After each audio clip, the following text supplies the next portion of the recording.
Hare Hare Hare Rama Rama Rama Hare Hare.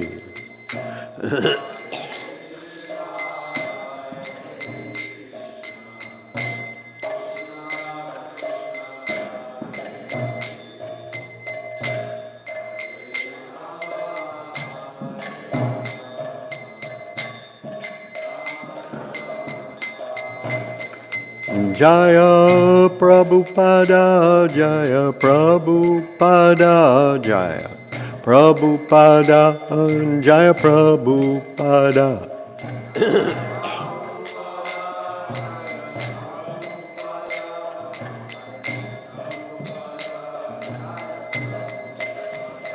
Prabhupada, Prabhupada, Prabhupada, Jaya Prabhupada.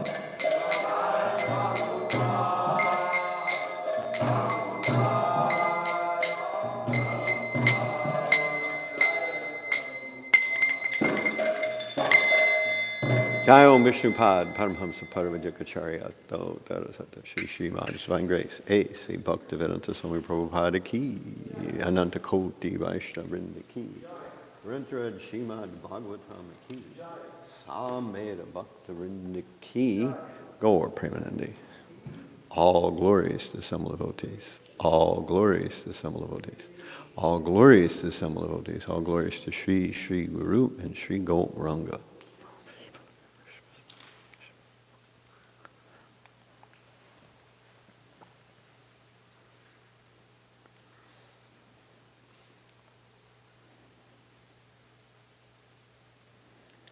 So we are on Canto 3, Chapter 20, Text 23 and 24, I think.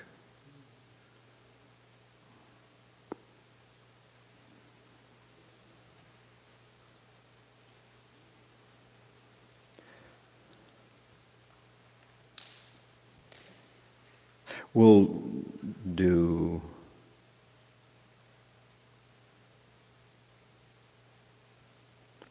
do the second one collectively, and the first one I'll just read on my own. Devo Devan Jaghanat Srijati Sma Srijati Smati Lolupan Ta Enam Lolupataya Maitunaya Bipedire Deho Devang Jaghanat Srijati Smati Lolupan Ta Enam Lolupataya Maitunaya Bipedire. And the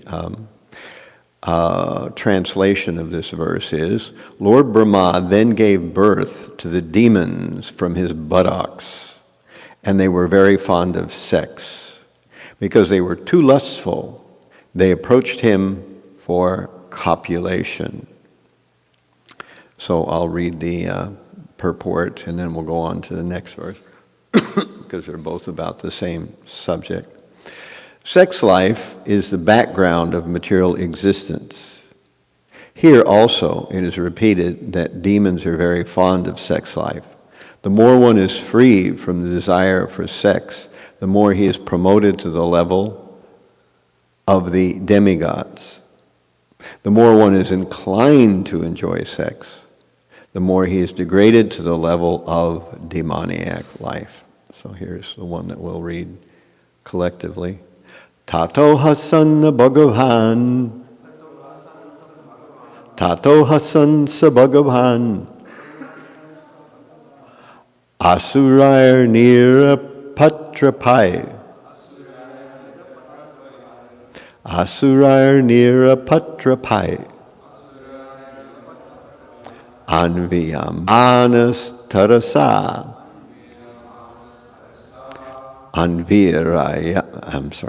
Anviryamanas Tarasa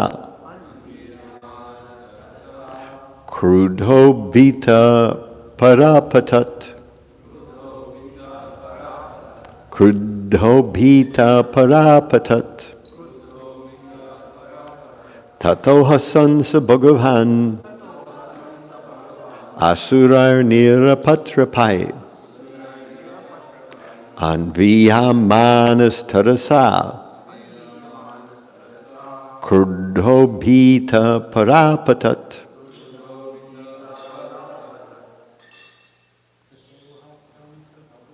Tato hasansa bhagavan asurar nirapatrapai anviryamanas tarasa kruddho bhita parapatat. Tato hasan bhagavan asurar nirapatrapai anviryamanas tarasa parapatat.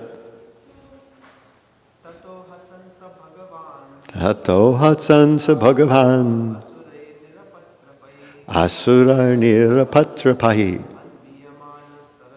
anviyamanas tarasa kruddho bhita parapatat. Tato hasansa bhagavan asurar nirapatrapai anviryamanas tarasa kruddho bhita parapatat. Vaishnavis? Tato hasansa bhagavan asurar nirapatrapai anviryamanas tarasa kruddho bhita parapatat. Tato hasansa bhagavan asurar nirapatrapai anviryamanas tarasa kruddho bhita parapatat. Tataha. Then Hasan, laughing, Saha Bhagavan, the worshipful Lord Brahma, Asurai, by the demons, Nirapatrapai, shameless, Anviryamanaha, being followed, Tarasa, in great haste, Kruddaha, angry, Bhitaha, being afraid, Parapatat, ran away. So the translation of this verse reads, the worshipful Brahma first laughed at their stupidity, but finding the shameless asuras close upon him, he grew indignant and ran in great haste out of fear. So I say, and you all please repeat, the worshipful Brahma first laughed at their stupidity, but finding the shameless asuras close upon him, he grew indignant and ran in great haste out of fear. And so here is the purport, a very short purport. Sexually inclined demons have no respect even for their father. And the best policy for a saintly father like Brahma is to leave such demoniac sons. Tato hasansa bhagavan asurar nirapatrapai anviryamanas tarasa krudho bhita parapatat. The worshipful Brahma first laughed at their stupidity, but finding the shameless asuras close upon him, he grew indignant and ran in great haste out of fear. Om Ajnanatimirandasya Gananjana Shalakhaya Chakshur Unmilitam Yena Tasmai Shri Gurave Namaha Shri Chaitanya Manobishtam Drishtam Shtapitam Yena Bhutale Swayam Rupa Kadamhahyam Dadati Swapadantikam Vandeham Shri Guru Shri Yuta Padakamalam Shri Gurun Vaishnavamscha Shri Rupam Sagrajatam Sahagana Raghunatan Tam Sajivam Sadvaitam Savadhunam Parijana Sahitam Krishna Chaitanya Devam Shri Radha Krishna Padan Sahagana Lalita Shri Vishakan Vitamscha Hey Krishna Karuna Sindho Dina Bandho Jagatpate Gopesha Gopika Kanta Radha Kanta Namostute Tapta Kanchana Gaurangi Radhe Vrindavan Eshwari Vrishabhanu Sute Devi Pranamami Hari Priye Vanchakalpa Tarubhyascha Kripa Sindubhya Evacha Patitanam Pavanebhyo Vaishnavebhyo Namo Namaha Shri Krishna Chaitanya Prabhu Nityananda Shri Advaita Gadadhara Shrivasadi Gaur Bhakta Vrinda Hare Krishna Krishna Krishna Hare Hare Hare Rama Rama Rama Hare Hare Hare Krishna Krishna Krishna Hare Hare Hare Rama Rama Rama Hare Hare. Okay, so there's a lot to unpack here, and it's an unusual verse, so I best get right to business. This verse is talking about the homosexual appetite in humans, for particularly men for men, in this particular verse. And this is described here in Śrimad Bhāgavatam, that Brahma is giving birth to various kinds of things from his body directly. We heard previously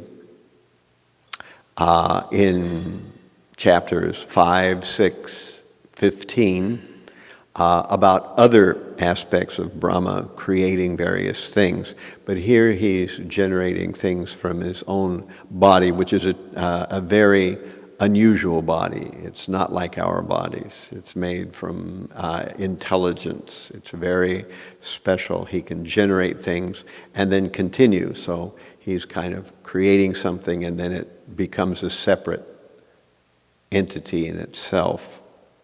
So we discover that from his buttocks, certain demons were born. We found earlier that certain demigods were born. There were 10 of them, and they are the demigods that are in charge of various bodily aspects. So those, by the way, if you're interested to know what they are, if I have time, I'll get to it, but they're in Bhāgavatam 2.5.30, where it explains what those 10 are, the controller of directions, Vayu, Varuna, sun god, Brahma himself, the Ashvini Kumars, and a few others, at any rate. So these are special demigods. But I think this verse is important because it highlights something, and that is that Prabhupada will explain in a couple of verses further. We go to, what number is that? It's 26. So, because these are all about the same subject, I'm kind of giving you a sneak preview, Lord Brahma, approaching the Lord, addressed him thus: "My Lord, please protect me from these sinful demons who were created by me under your order. They are infuriated by an appetite for sex desire and have come to attack me. And so Prabhupada in the purport says, it appears here that the homosexual appetite of males for each other is created in this episode of creation of the demons by Brahma. In other words, the homosexual appetite of a man for another man is demoniac and is not for any sane male in the ordinary course of life. So Prabhupada's fairly clear about that. In general, we know that sex of any kind is, as Prabhupada put it in today's verse, the more one is attached to sex, the more one will glide into a demoniac frame of mind and a demoniac lifestyle and all kinds of karmic ramifications that won't be pretty. The more one is detached from sex life, the more one will go away from all kinds of problems and will become purified and take on the nature of demigods. To be attached to sex life means one is gradually taking on demoniac nature. The detachment from sex life is certainly no easy feat. It's the most difficult attachment of all attachments to give up. And therefore, most people will have an intense struggle with it in their lives. It's not going to be an easy fix.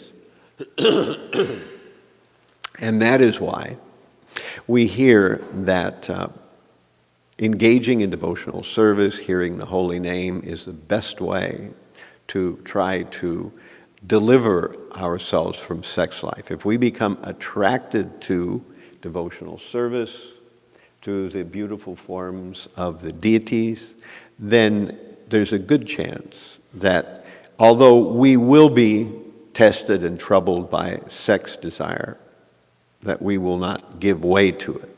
So that's the promise of actual devotional service. Again, if we become attached to the beautiful forms of Radha and Krishna and their relationship between one another, we will not feel so inclined towards sex life. However, we should never play around in a way where we will be tested or tempted. So a man and a woman should never be alone together unless they're married, and that's asking for trouble. And we see that if a person is inclined to those of the same sex, then probably ashram life is not for them.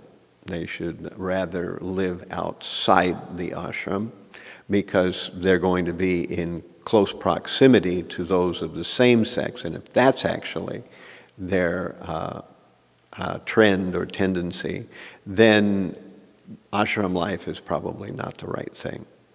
Of course, having said these things, I want to balance it a little on the other side, saying that we should not stigmatize people for their bad habits that they picked up in material life. Everybody comes with bad habits to the devotional forum. So we come to the ashram, or maybe not living in the ashram, but we associate with the devotee community, either way. And we bring bad habits with us that we have fallen into as a result of a life of ignorance. We didn't know what we should do. We didn't know what we shouldn't do. Nobody really explained it to us, or if they did, we didn't care. But now here we are, and we're starting to care. So it will be very, very difficult to give up these tendencies, but it can be done. It's not impossible. It's not, in our modern world, most people feel that giving up sex is practically impossible. But we have the same message for everyone, whether they're homosexual or heterosexual, that the process of Krishna consciousness is come to the stage of giving up sex life. However, if one is inclined toward heterosexuality, there is the ashram of married life, of grihastha life, where sex is allowed, and it is allowed within certain, restrictions. And by performing sex life in a way that's not contrary to the grihastha ashram, one comes to the stage with the spouse of eventually becoming detached from sex life, which is the actual goal of grihastha life. Grihastha life is not that one continues sex life indefinitely until old age. That the idea is for vanaprastha life, and vanaprastha life means that the couple detach from the family, from the business, and they begin to cultivate spiritual life together, but not having sex with one another. And of course, this is kind of natural. Usually, especially if one is engaged in devotional life, sex appetite and desire will diminish to some extent. Caveat, don't ever think it's gone away. That's a quick way to put your foot in a trap somewhere or another, and that you think it's kind of gone away. So it's always best to be on guard, to be aware. And with that said, another thing I want to highlight is that in our modern world, we should not be naive and not understand what large percentage of our population have engaged in various kinds of sex life, either with men or with women or both, It's quite common. And like here we hear about Brahma being disgusted. This is not the right attitude that we should have toward people in general. We are not a community that wants to make sure people know how bad they are. I mean, we see this kind of attitude sometimes with preachers we meet in the street, where they point fingers and say, you all are going to hell, and this and that and the other, This is, I would say, a little bit less than attractive to people, If you're serious about perfecting yourself or becoming free from material life, you're certainly not going to be attracted by that kind of, attitude. So we should be welcoming to people. And just like if we wanted to be disgusted, we could be disgusted by people eating meat. How many people eat meat? We could be disgusted by people who smoke cigarettes or drink alcohol. How many people do that? We could be disgusted by people, gambling or doing so many things that are against our principles. We don't say that these things are okay. We can't say that they're okay because they are the pillars of sinful life. We can't accommodate them on that level. However, we don't have to make people constantly aware. I just recently heard a story that in the days before in early ISKCON, there was that quote from Yamunacharya, where Yamunacharya, who was once Albandharu, said, whenever I think about sex with a woman, my lips curl with distaste and I spit at the thought. Now, there was a time when brahmacharis somewhere took this verse, and when they would see one of the Matajis, they would spit at the Mataji. So you can see how this is Krishna consciousness seriously wrongly applied. This shows, that we are, and I don't think this was facetious. I think this really happened. I've heard that this kind of thing has gone on. We don't hate the sin. We don't hate the sinner, we hate the sin. And in the case of sex life, what we really dislike is what's going on in ourselves, not in someone else, So these kind of attitudes can get offensive quite quickly, as we sometimes jokingly say. Then there's a brahmachari who's on the cusp of becoming a grihasta, he becomes a little of both, and that's a brahmastra. So it's a brahmachari, and the last part of the grihasta becomes a brahmastra.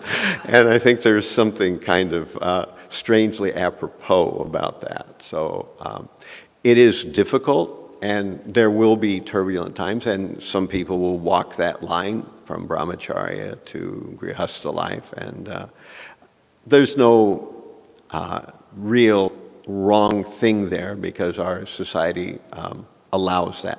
However, there is no marriage ashram for someone who is attracted to another of the same sex. There's no such thing.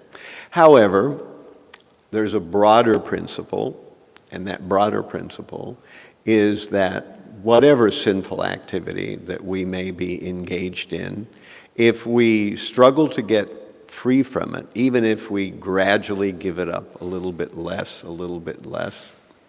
there's the story Malati tells about, I think it was Shyamasundar, who was carving the form of Jagannath from a big chunk of wood. And they had a little place somewhere where he had a workshop, and Prabhupada came to see how it was going, how Jagannath was being carved. And so there it was, the shop was there, all the shavings and pieces from the wood where Jagannath was being carved. And on top of Jagannath's head was a package of cigarettes. And so Prabhupada kind of surprised Shyamasundar when he came in. And Prabhupada looked at Shyamasundar, and the way Malati tells it, he took his cane, in a very deft motion with his cane, he knocked a pack of cigarettes off Jagannath's head and pointed at Shyamasundar and said, "Don't let this come between you and Krishna.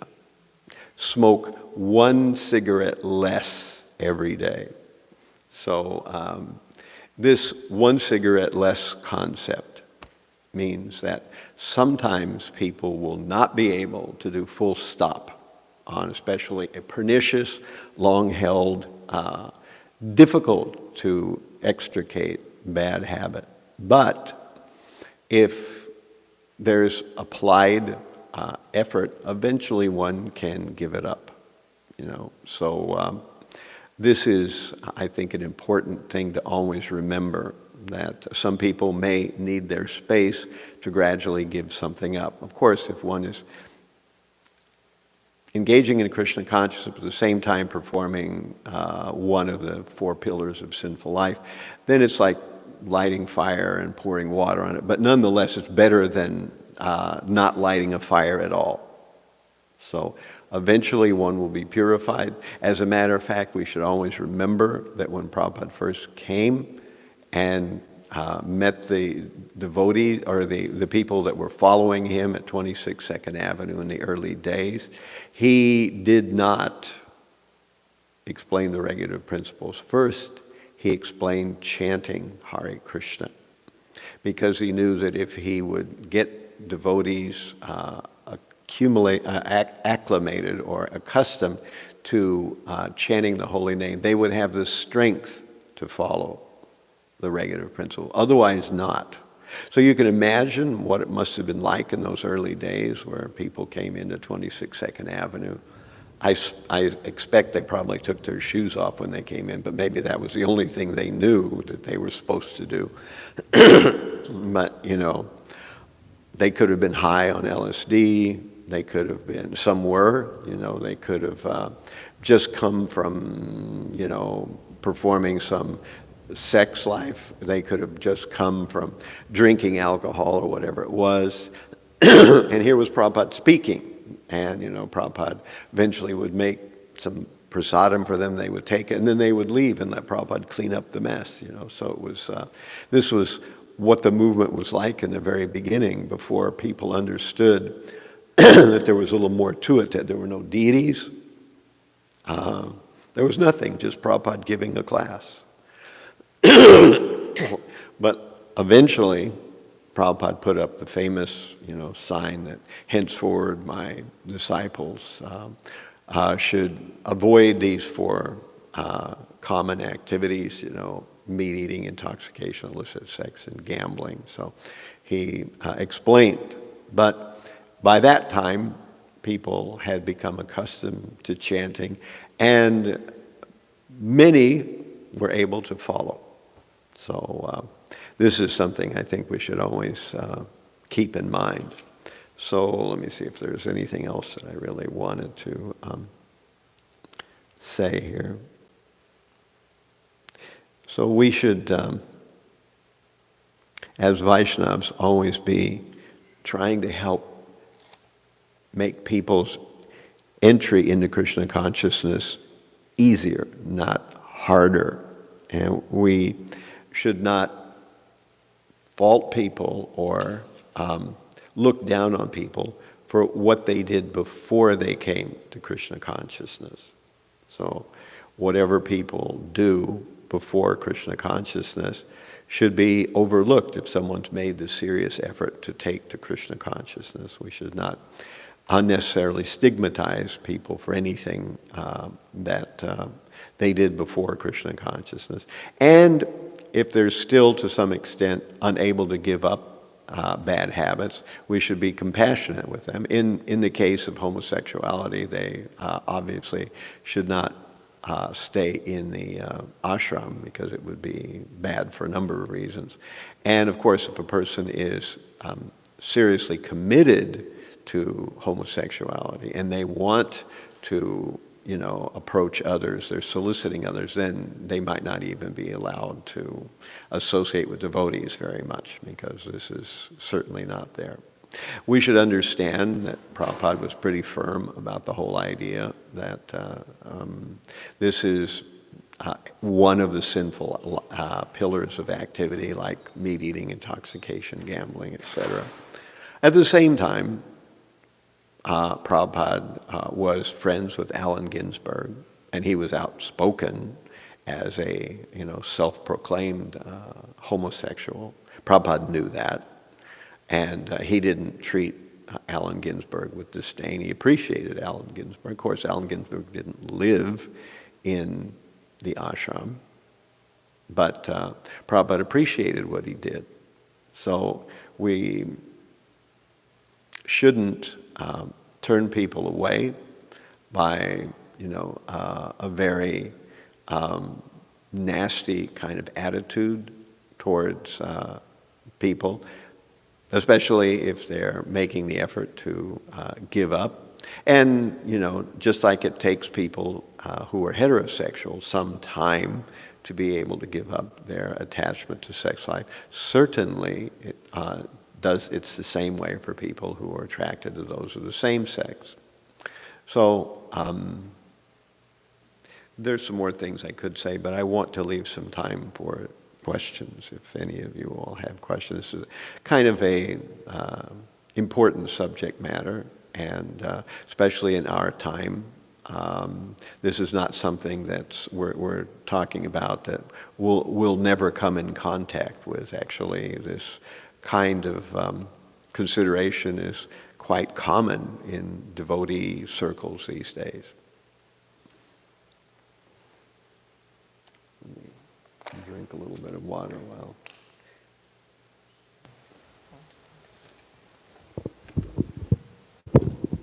So it's something I was thinking about, Maharaj, because especially with a society like ours that has a lot of contact with the public, and especially when we're doing outreach.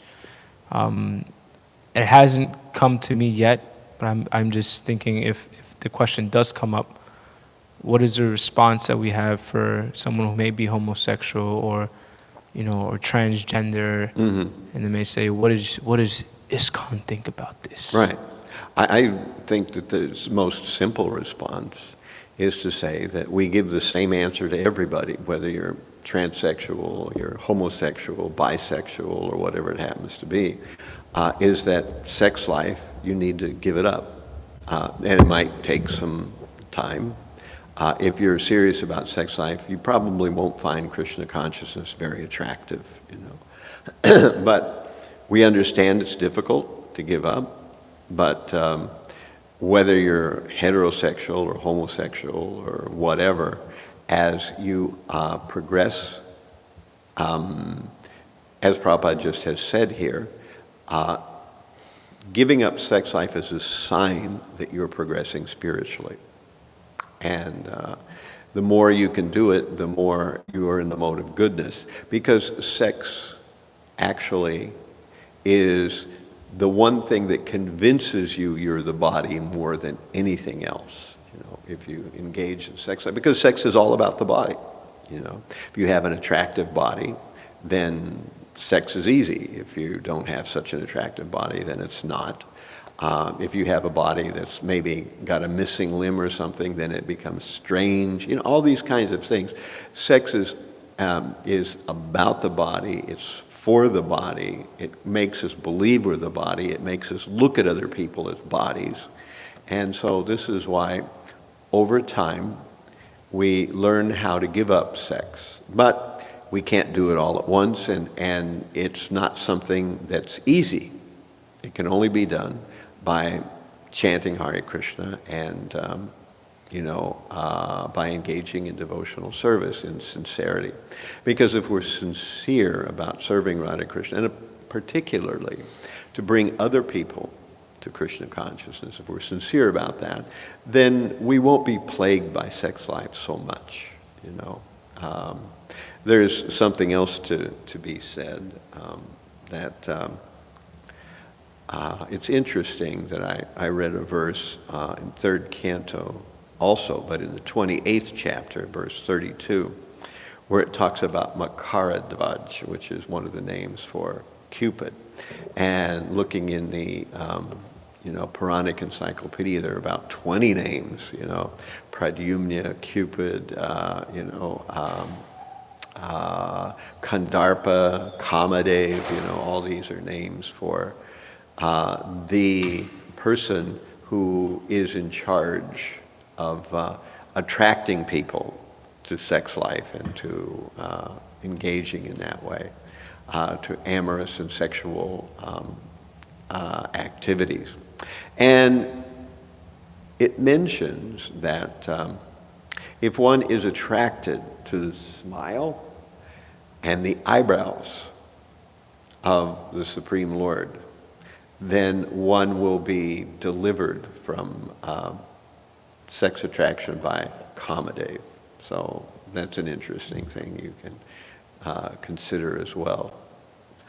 Other questions?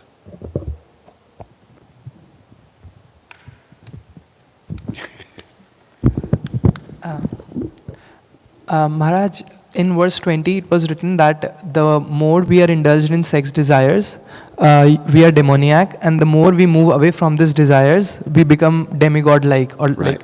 we elevate to the platform. So, Maharaj, my understanding, I've heard from different sources, the understanding of heaven is that there are beautiful damsels over there, and the demigods can have any amount of affairs, and only at the time when they are near to their death, they beget children. So they can indulge in affairs without begetting any children. So there are no repercussions of their actions. So this description of heaven is too much associated with sex desire. But now this verse is in conflict with this idea. No, it's not in conflict with it.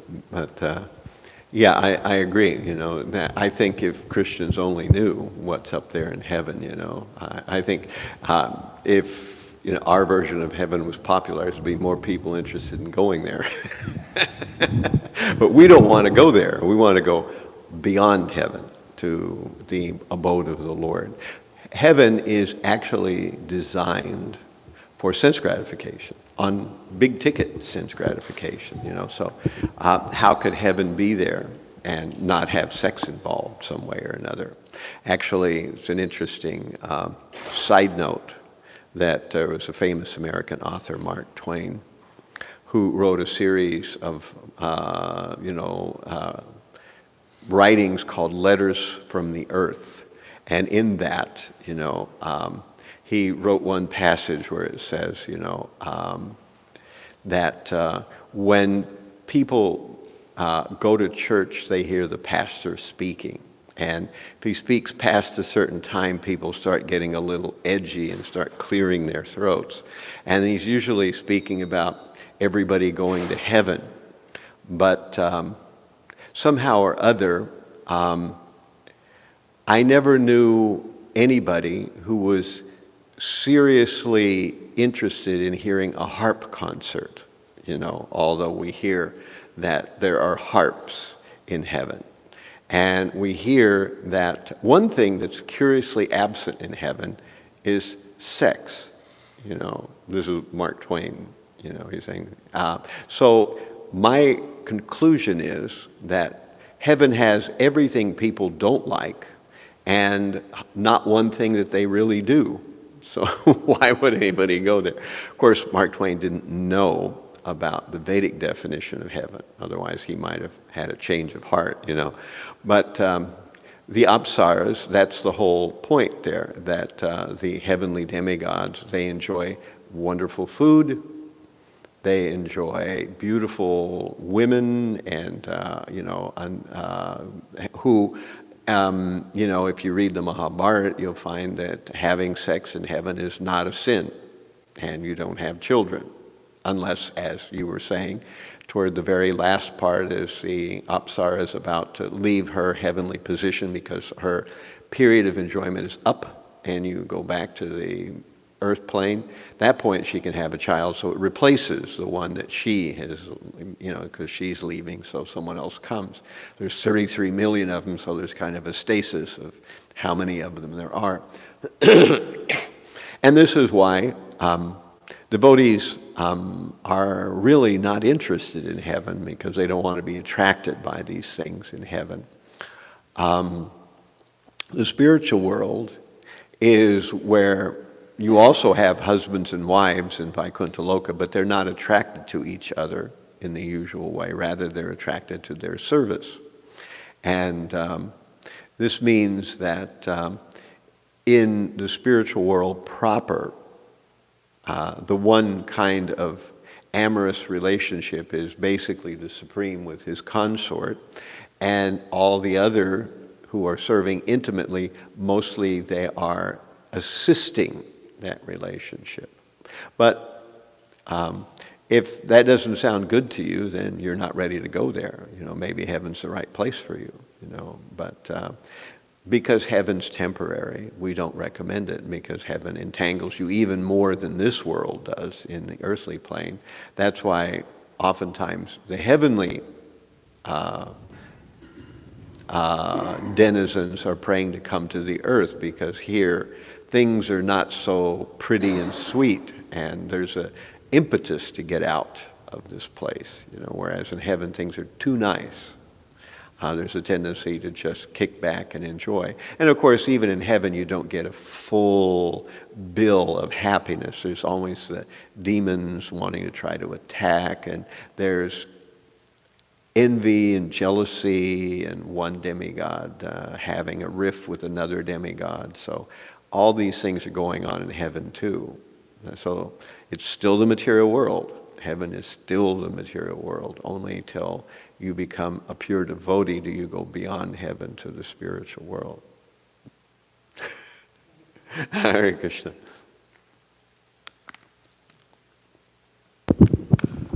Hare Krishna. Hare Krishna. We are all in a product of six here. We are all products of spiritual unification of six, divine love, which gives birth to life.